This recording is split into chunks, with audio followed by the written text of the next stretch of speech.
You're listening to Psych with Mike, and the most important way to support the show is to find us on YouTube and hit that subscribe button. So no matter how you listen to Psych with Mike, find us on YouTube, smash the subscribe button, and we really appreciate it. Now, here's Psych with Mike. Welcome into the Psych with Mike Library. This is Dr. Michael Mahan. And I'm Brett Newcomb. How are you today, Brett? I'm doing fine. I don't usually call you by your first name. Or at least not on the show. Well, you usually call me sir. Yes, like everybody that talks to Donald Trump calls him sir. That's right. Because that's what he says all the time. Well, they said sir? That's right. Yeah. How are you today? It's an honorific. I'm doing very well. How are you? In some cases, it's a horrific. Yes. Yeah. Or it could be both. Yeah, could be. Could be.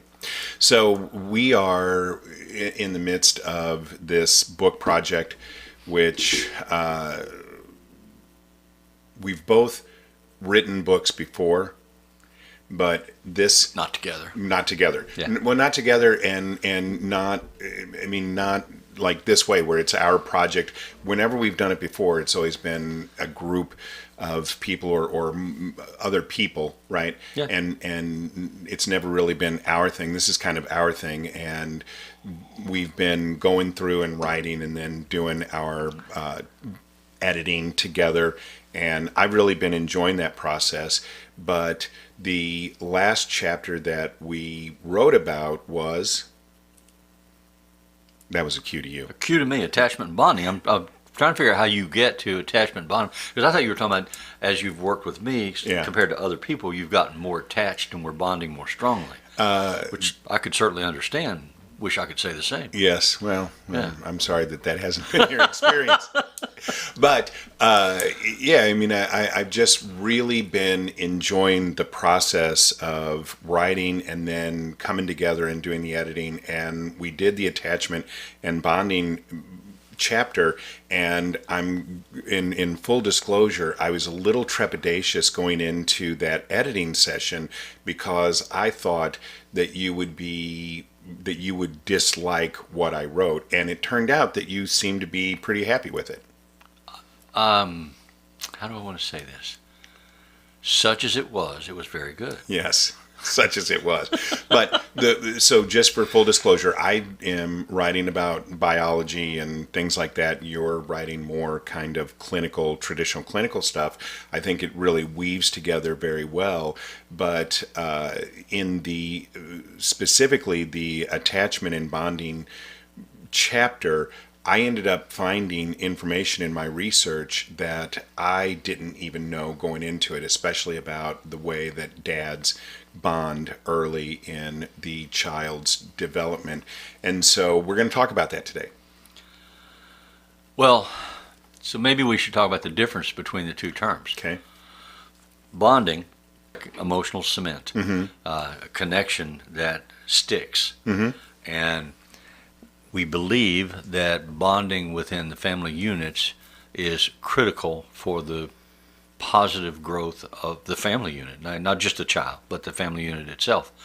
How do we connect to each other? Because we have to support one another, we have to care for one another, we have to feed them. When babies are born, when human babies are born, they're completely at the mercy of someone else's care for their survival for a number of years.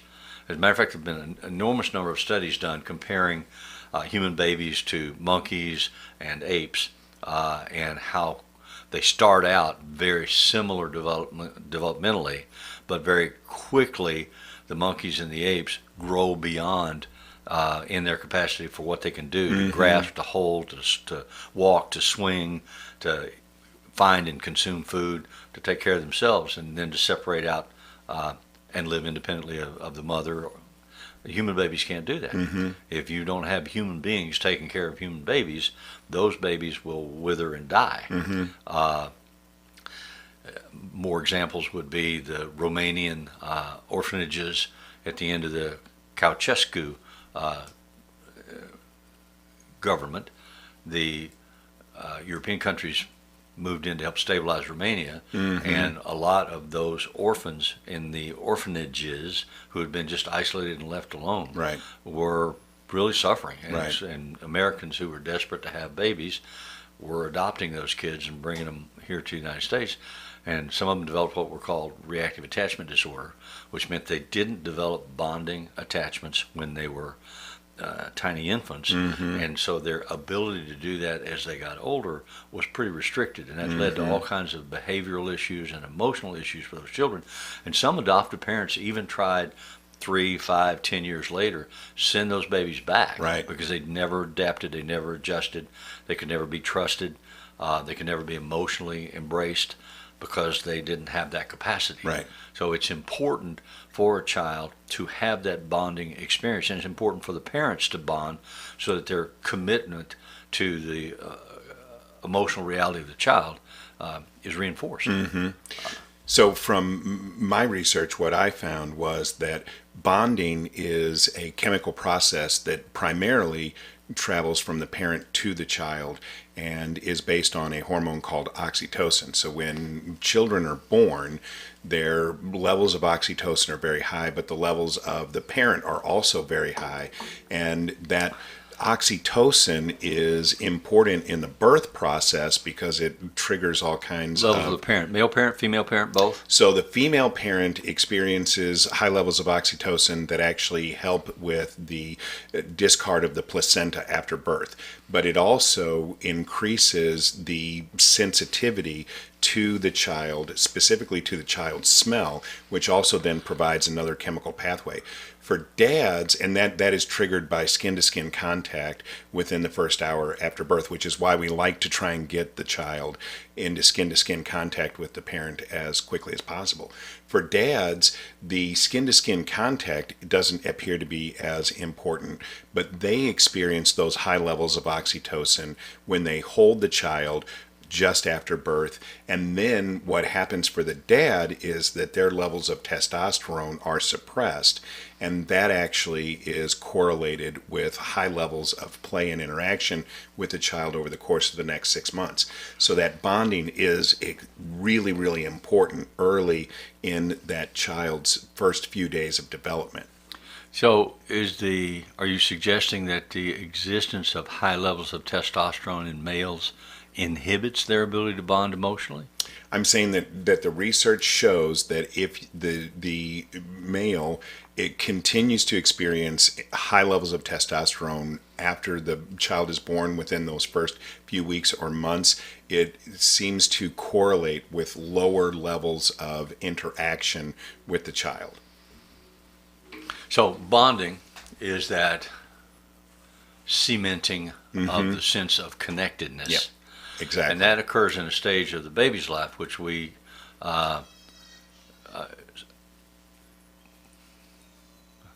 developmentally, they have not begun to separate and individuate. They are still part of that grandiose universe. And if you populate that universe with them, you're an extension of them. And they connect to you as that extension.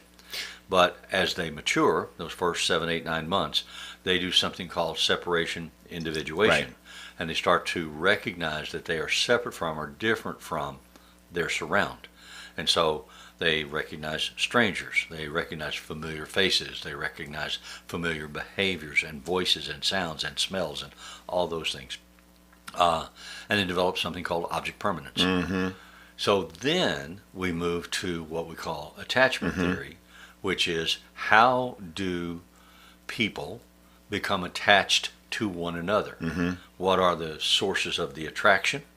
And does that attraction ever bleed into bonding at the same level that it did in infancy? Or is that a problem for relationships as we go through our lives? For instance, in American culture, we've traditionally believed in lifelong marriages. But the divorce rate in this country is about 50%. Right.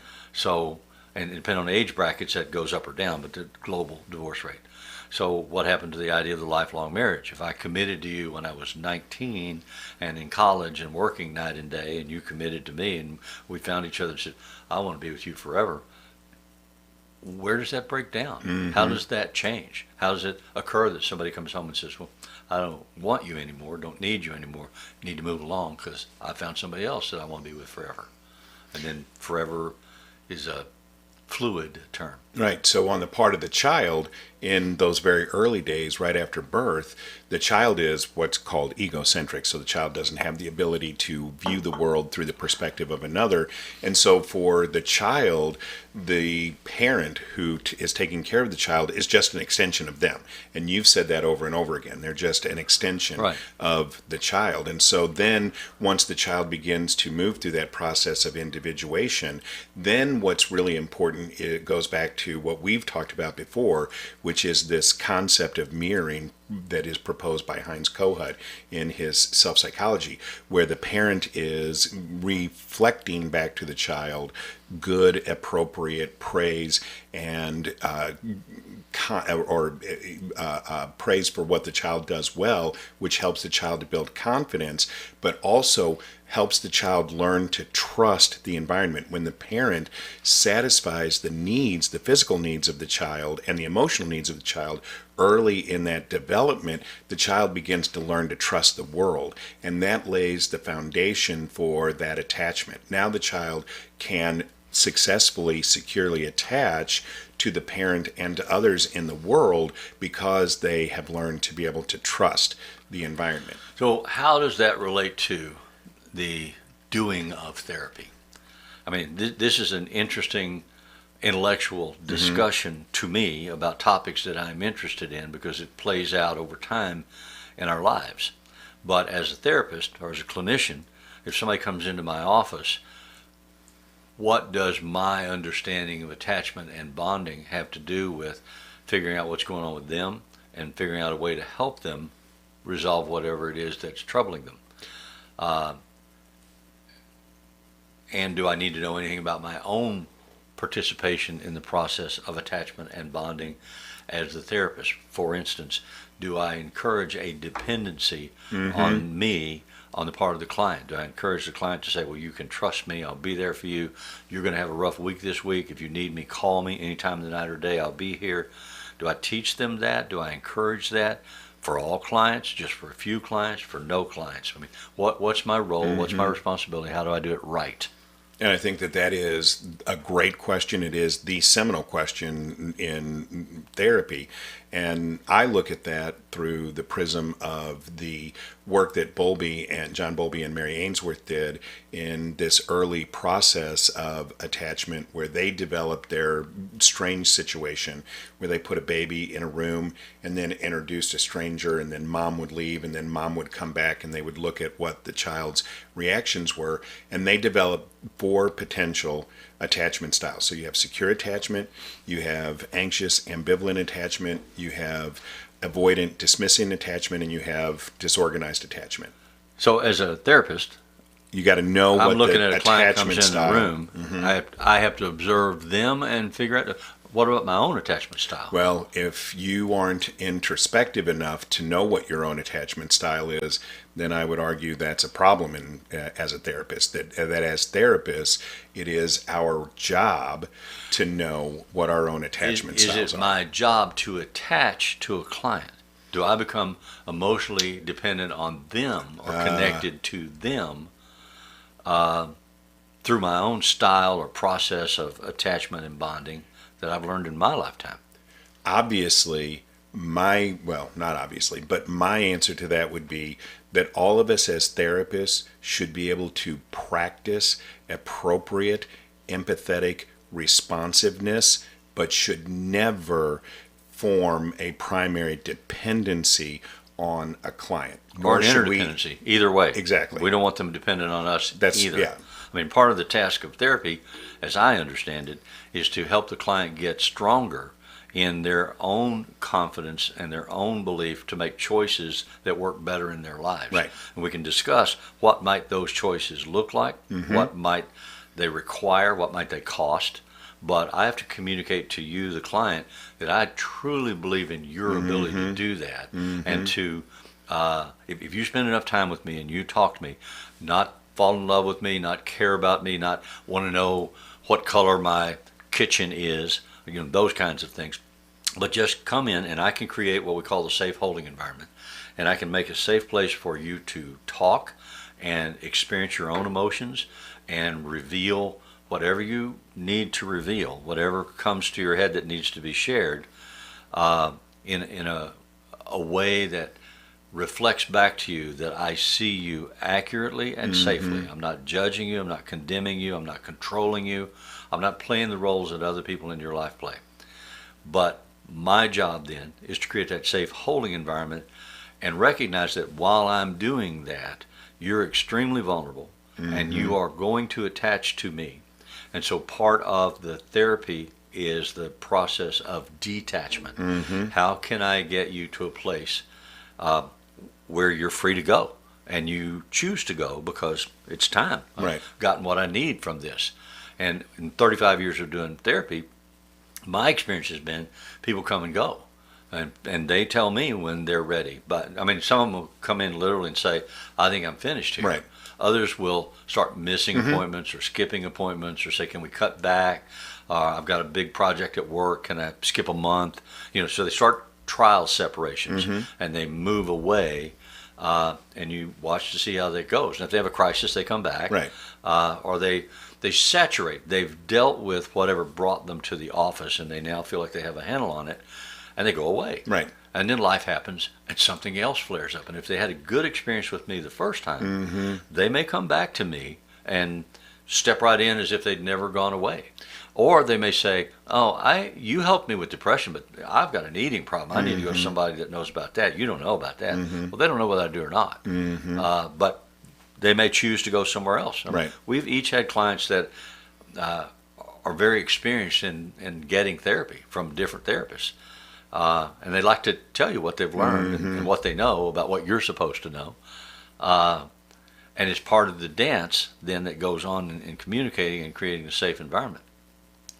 How do I, as the clinician, process all that so that I'm not on my hobby horse, or I'm not wounded or jealous or angry or depressed because you don't need me anymore? Right, and that's the rub, is that the therapist has to be able to support the client moving away from the therapeutic relationship and still be there for them, at least psychologically, so that the change isn't too abrupt.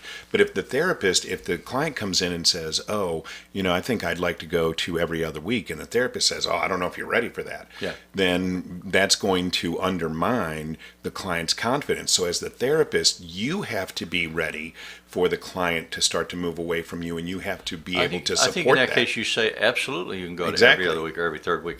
Should you change your mind, that's part of what you're running to do here. I just had a client come in last week, and they said, hey, I think we're going to go to every other week. And I said, hey, I think that's a great idea, because I agree that they have gotten what they needed from that kind of supportive once a week. I don't know that you should say that. I think you should say, absolutely, you can do it. And if you change your mind, or if something happens that exceeds your comfort zone, call me and come back. There'll always be room for you here. But it's your call, and you have every right to make it, and I support that right. I don't know that they need my judgment that they are now at a place where they can do that safely. Unless, there are always qualifiers, they're in a real state of crisis and they're going to make a major life decision to resolve the crisis. Then I might want to say to them, I think you're getting really, really close, but maybe we need just a little better clarity in the picture before you move away. What about, let's plan 3 more sessions. So, because these people were saying, we want to do every other week, and I was supportive of that. So if a client comes in and says, hey, I think I'm going to reduce or stop therapy, what would you say to show them that you support them in that decision, but that you're also there for them if they ever need you? I would say that, literally. Absolutely. That's where you feel like you are. You test your sea legs. Go live your life. Do you believe, because one of the things that we were taught in graduate school was that if the client is reluctant, but you as the therapist believe that they have done their work, that you should be the one who proposes that? Do you believe there's ever... No, and I never did. That, to me, that's an insurance-driven determination. The insurance company don't want to pay for it anymore. They say, well, you should be... Because they have computer models that say, well, you should be able to solve this problem in 13 sessions, so we'll give you 8. and then reach it back out to us and tell us where you are. And so then the insurance company wants to regulate the therapy as well as the cost of the therapy according to their models or guidelines. I learned very on not to deal with the insurance companies. And I always felt a little bit reluctant, or I felt like that was disingenuous, because as a therapist, I don't initiate therapy.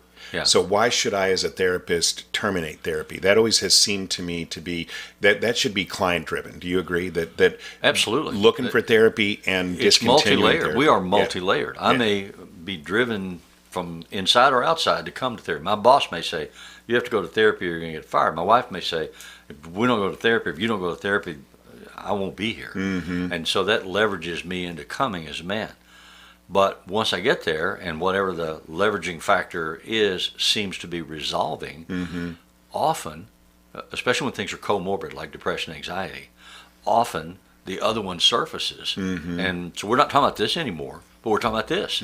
So there's more to be done. Right. Well, right. that's not my guidance that determines that. That's the client's position, their awareness, their comfort, their readiness to, or their inability to avoid dealing with it. So go ahead. I'm just saying we're running Oh, out. so when you meet a client, do you ever consider what their attachment styles are? Do you ever try and label that, or do you think? No, because I don't know their patterns of their life. When I meet them, I'm trying to evaluate the patterns. As I listen for patterns of relationships, self-awareness, self-confidence, scripts, and as I determine that I think I understand those, then I may try to put them into a more global definition of, what are your coping strategies, what are your styles of attachment, because how does that contribute to the problems that you're having? Right. Right. Because patterns repeat, which is why we always look for patterns. Yeah. So the only reason that I ever would do that is that sometimes I think it has an impact on communication styles.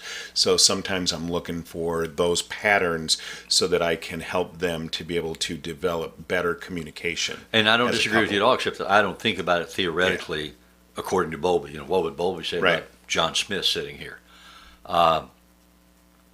That's all background noise in my head. I studied that stuff. I know some of that stuff. Most of it I've forgotten, but it's in there. And I just dance the dance. I pay attention. I listen. I encourage you to talk and feel comfortable and safe.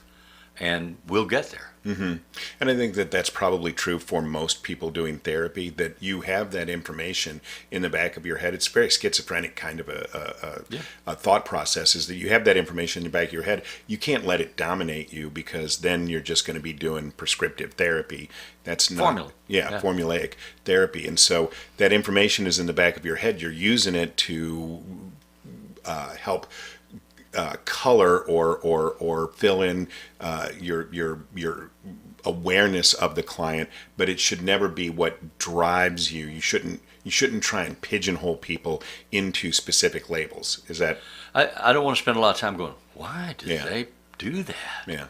I want to ask them, why do you do that? What do you know about why? Now, one of the things we learn in therapy school, never ask why. Where does that come from? How did that develop? How do you feel about that? Not why did you do that? Why did you spill your milk? Well, I don't know. Yes, you do. You know why you spilled your milk. 'Cause You're a stupid. clumsy little shit. You don't want to do that. That's not therapy. Right. So hopefully that is helpful for people. If you're a therapist and you have some thoughts about some of the things that we said in the episode, please hit us up and let us know what you think about that. If you want to follow the show, please find us on YouTube and subscribe to the show, Psych with Mike, as always. And if it's Friday, it's Psych with Mike. All right. You ready? Ready. I find myself often becoming confused.